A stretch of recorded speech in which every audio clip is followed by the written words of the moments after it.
전남 지역 농업과 농촌 최신 이슈를 살펴보는 농어촌 이슈픽 시간입니다. 저출산 추세가 이어지면서 농어촌에서 어린이집이 점차 사라지고 있습니다.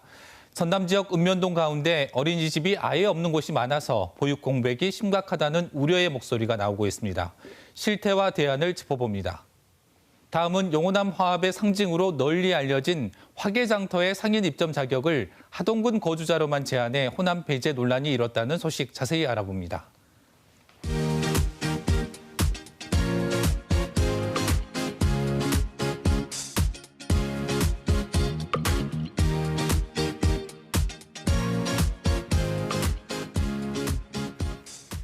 오늘은 무등일보 선정태 기자와 함께하겠습니다. 안녕하십니까? 안녕하십니까? 네, 전남 지역 읍면동 가운데 어린이집이 아예 없는 곳이 많다고요? 네, 전남은 297개의 읍면동으로 구성되어 있는데 네. 이 중 어린이집이 있는 곳이 201개 지역이고 96개 지역에 어린이집이 없습니다.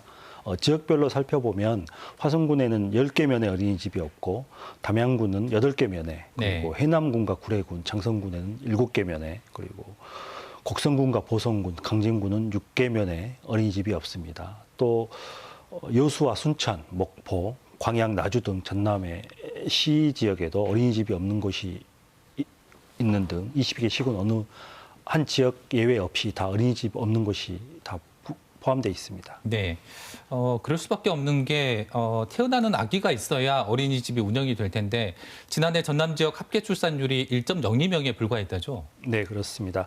어린이집 없는 곳이 2017년에는 83개 지역이었지만 2021년에는 96개 지역으로 증가했습니다. 아무래도 청년 인구 유출과 저출산으로 출생아 수가 지속적으로 줄어든 까닭인데요. 전남 지역 합계 출산율을 살펴보면 2017년에는 1.33에서 이듬해에는 1.24, 그리고 2019년에는 1.23, 2020년에는 1.15, 그리고 2021년에는 1.02로 꾸준히 낮아지고 있습니다. 이 결과 2017년에는 1만 2천 명대였던 출생아 수가 2020년에는 9,738명, 2021년에는 8천 명대로 더 낮아졌습니다. 아무래도 태어난 아이가 없어 보육 환경이 어려워지고 운영이 어려운 어린이집이 폐원을 하게 되고 또 이 때문에 청년 부부들이 보육 환경이 나쁜 지역을 떠나게 되는 등 전남 지역의 30%에 달하는 지역이 보육 사막화가 되고 있는 실정입니다. 네, 사실 전남 지역 일선 시군들이 출산 장려 정책을 적극적으로 펴왔지 않습니까? 그런데 그게 곧바로 보육 환경 개선으로 이어지진 않은 모양이죠. 네, 많은 지자체들이 오래전부터 지역 소멸을 막기 위해 출산 정책을 펼쳤는데요. 네. 아무래도 출산에만 한정된 정책이다 보니 결혼 축하금이나 그리고 내 집 마련, 출산 장려금 등으로만 한정이 돼 있었습니다. 네. 이 때문에 출산 자체가 줄어들면서 출생아 수가 줄어들게 되고 출산에만 지원하는 예산이 보육 시스템으로 아무래도 좀 강화해야 될 필요가 있어 보입니다. 네. 우선 영유아 두세 명당 보육교사 1명으로 비율이 정해져 있는데 농촌 지역 어린이집은 이를 좀 완화할 필요가 있습니다.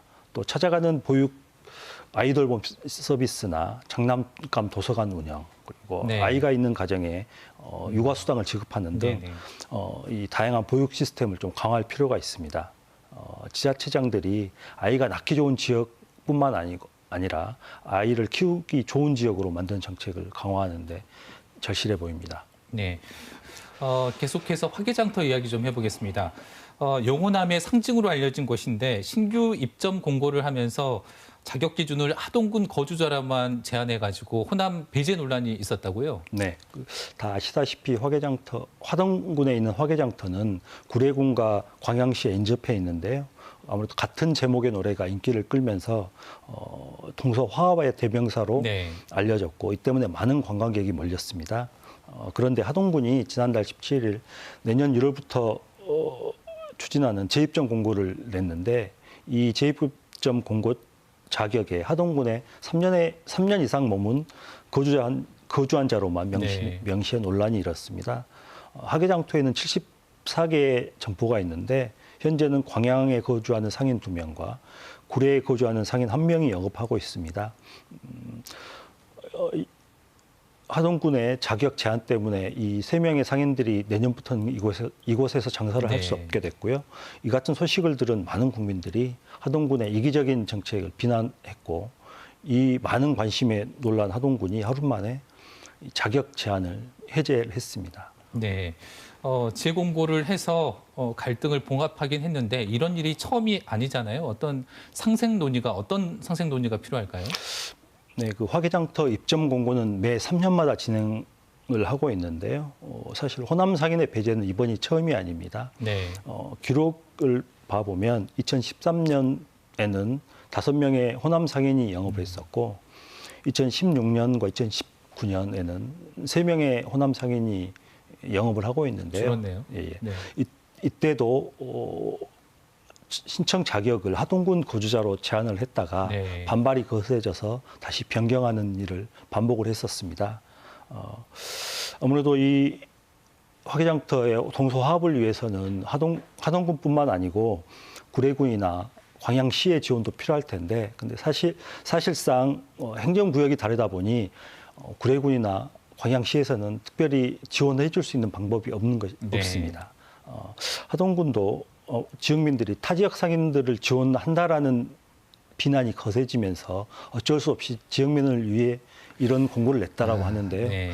아무래도 이 화개장터가 지역 감정이 거셌던 상황 속에서도 명맥을 유지했던 만큼 앞으로도 이 같은 분위기를 계속 유지할 수 있었으면 좋겠습니다. 네. 행정구역이 달라서 아무래도 이런 상황이 빚어지는 것 같은데 앞으로도 화개장터가 영호남 화합의 상징으로 잘 활성화됐으면 좋겠습니다. 오늘 말씀 잘 들었습니다. 고맙습니다. 감사합니다.